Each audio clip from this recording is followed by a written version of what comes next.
वीरेश पांडे अब हमारे साथ जुड़ गए हैं, ब्यूरो चीफ। वीरेश जी, जिस तरीके से 10 दिन बीत गए थे, उसके बाद भी पुलिस के हाथ खाली नजर आए थे, तमाम सवाल उठाए जा रहे थे, विपक्ष के निशाने में भी सरकार थी। कहा जा सकता है जिस तरीके से उस्मान को आज मुठभेड़ में मार गिराया है, ये बड़ी सफलता है पुलिस के लिए?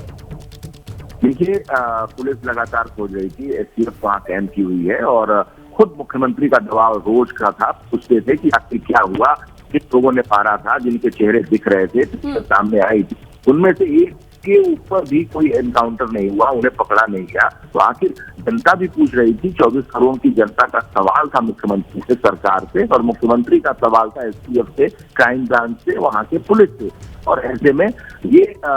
जो काम हुआ है, उस्मान का एनकाउंटर हुआ है, इससे एसटीएफ और जो पुलिस है उसके प्रति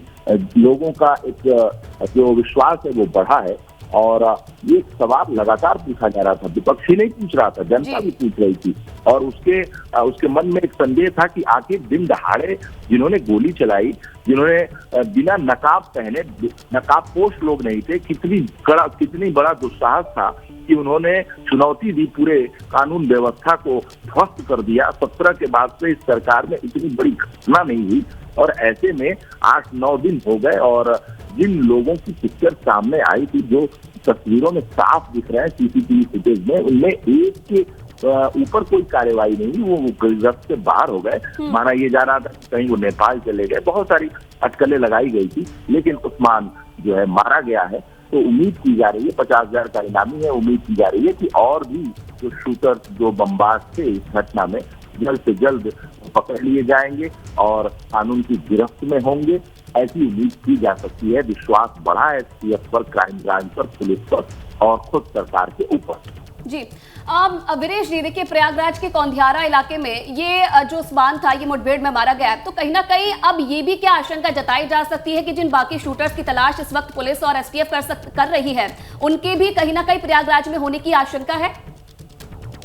देखिए, न केवल प्रयागराज बल्कि नेपाल तक एसटीएफ की टीम जा चुकी है और कई शहरों में उसकी छापेमारी चल रही है, पूछताछ की जा रही है। और खासकर प्रयागराज और प्रयागराज के आसपास के जो जिले हैं और वहां पर उन गांवों तक जो एसटीएफ है और पुलिस है लगी हुई है, मुखबिरी की जा रही है, पता किया जा रहा है। देखिए, जिस तरीके से ये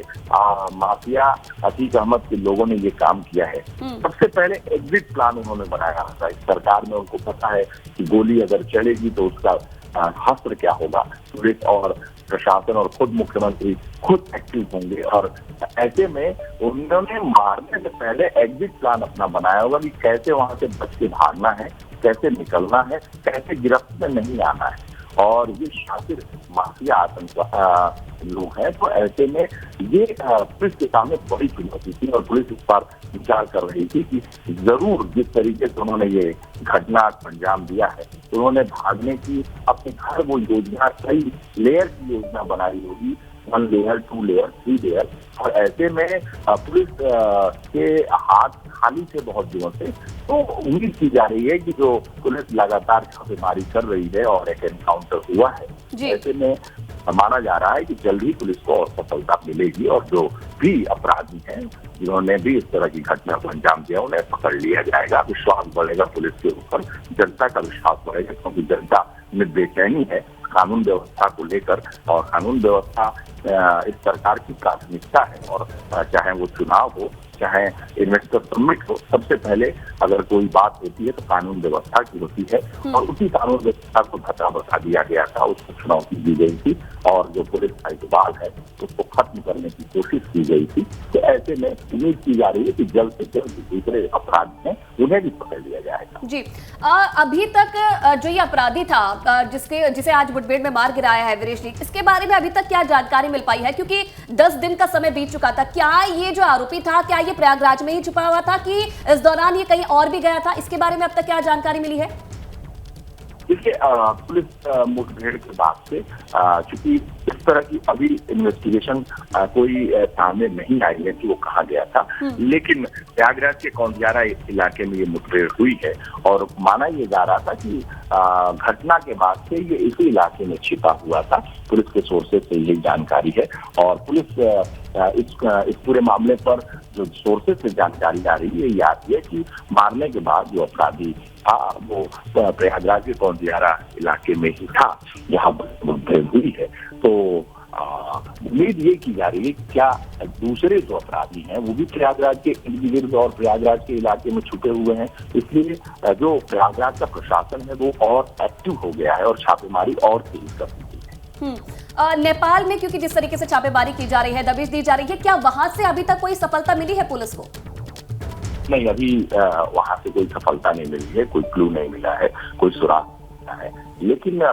जो प्रशासन है वो प्रयासरत है, कोशिश कर रहा है कि जल्द से जल्द, क्योंकि मैंने कहा आपसे कि हर रोज मुख्यमंत्री का सवाल प्रशासन से, एसटीएफ से होता है। और एक सोर्सेज से आपको बताऊं कि एसटीएफ के एक बड़े अधिकारी से जब मेरी बात की थी तो उनका कहना था कि बड़ी बेचैनी है, मुख्यमंत्री का दबाव बहुत ज्यादा है और मुख्यमंत्री चाहते हैं कि, और जो सदन में उन्होंने कहा था कि मिट्टी में मिला दिया जाएगा, तो ये केवल भाषण न रह जाए, ये केवल संवाद न रह जाए, बल्कि दिखाना पड़ेगा, करके दिखाना पड़ेगा। और ये चुनौती है हमारे सामने और इस चुनौती को हमने स्वीकार किया है और स्वीकार करके हम प्रयास कर रहे हैं। जी, अगर दूसरे शूटर्स की बात की जाए तो क्या लिंक था उस्मान का दूसरे शूटर से? और इस पूरे मामले में क्योंकि देखिए अतीक अहमद के बेटों की भी जो तलाश है वो पुलिस कर रही है, तो क्या उनके बारे में अब तक कोई जानकारी?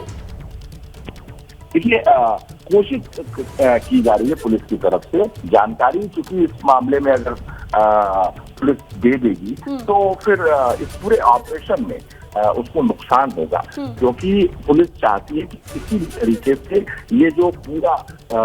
केस है, अपराध है, उसे क्रैक डाउन किया जाए और उसमें सफलता पाई जाए और जितने भी अपराधी हैं उन्हें कानून के शिकंजे में कसा जाए। इसलिए जो सोर्सेज हैं वो बहुत कम इस बात में कहते हैं, बताते हैं कि आखिर क्या है। हाँ, कोशिश उनकी है और उनका ये दावा भी है जल्द से जल्द आजकल में ये पूरा जो केस है उसे क्रैक डाउन कर लिया जाए और सारे जो अपराधी हैं उन्हें पकड़ लिया जाएगा। जी, अगर उत्तर प्रदेश की बात की जाए वीरेश जी, तो यहाँ पर कौन कौन से जिले हैं जहाँ पर एसटीएफ और पुलिस की तरफ से अभी जो छापेमारी है वो की जा रही है? क्योंकि लगातार हम देख रहे हैं प्रशासन की तरफ से जो बुलडोजर कार्रवाई है वो भी जारी है, लेकिन उत्तर प्रदेश के कौन से जिले हैं जहाँ पे विशेष तौर पर ध्यान रखा जा रहा है, मॉनिटरिंग की जा रही है? देखिए, पूर्वांचल के जिले हैं, चाहे वो मुख्तार अंसारी से संबंधित गाजीपुर हो, चाहे मऊ हो, चाहे प्रयागराज के पास का जिला हो, कौशाम्बी हो, जौनपुर हो, खुद प्रयागराज है, खुद और बुंदेलखंड में बांदा है, चित्रकूट है, इस तरह के जो आसपास के जिले हैं। बनारस में भी एसटीएफ की टीम जो है, यूनिट है, वो काम कर रही है। तो आसपास प्रयागराज और खासकर जो जहाँ अतीक का आतंक रहा है और मुख्तार अंसारी का आतंक रहा है, उन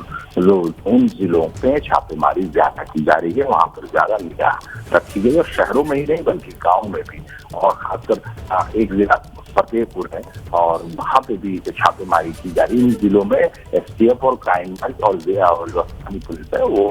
खुद एक्टिव है, क्योंकि उम्मीद ये की जा रही है कि जहां इन लोगों का कर रहा है और जो इस पूरे मामले में अगर माफियाओं में दोस्ती की बात करें तो अतीक और मुख्तार में काफी पुरानी दोस्ती रही है और मिलकर ये कई ऑपरेशन कर चुके हैं, कई अपराध को अंजाम दे चुके हैं। तो इसलिए मुख्तार और अतीक के ठिकानों पर छापेमारी लगातार की जा रही है, जहां जहां इनके गढ़ रहे हैं, जहां जहां इनकी मजबूती रही है, जहां जहां इनके जो शूटर्स पनाह लेते रहे हैं, उन स्थानों को चिन्हित किया गया है, उन जगहों पे छापेमारी की जा रही है,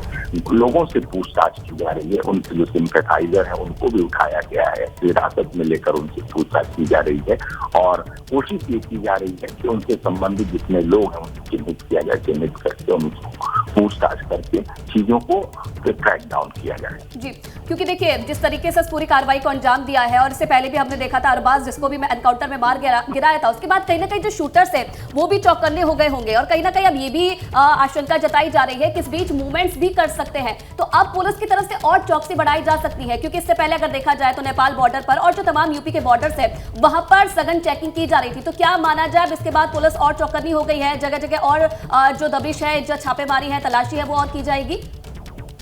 निश्चित रूप से ये प्रयास और तेज हो गया है, क्योंकि तो पुलिस है और प्रशासन का मनोबल गिरा हुआ था और इस मुठभेड़ के बाद उनका मनोबल बढ़ा है और उम्मीद की जा रही है कि जल्द से जल्द ये अपराधी पकड़ लिए जाएंगे। तो छापेमारी और तेज कर दी गई है और पुलिस प्रशासन और एक्टिव हुआ है, एसटीएफ की टीम और एक्टिव हुई है, क्योंकि वो मायूस थी, उसके हाथ कुछ लग नहीं रहा था, सवाल खड़े किए जा रहे थे और ऐसे में बड़ी बेचैनी थी और ये सफलता जो उन्हें मिली है उसके बाद उनका उत्साह बढ़ा है और बढ़ने के बाद उनके प्रयास में और तेजी आई।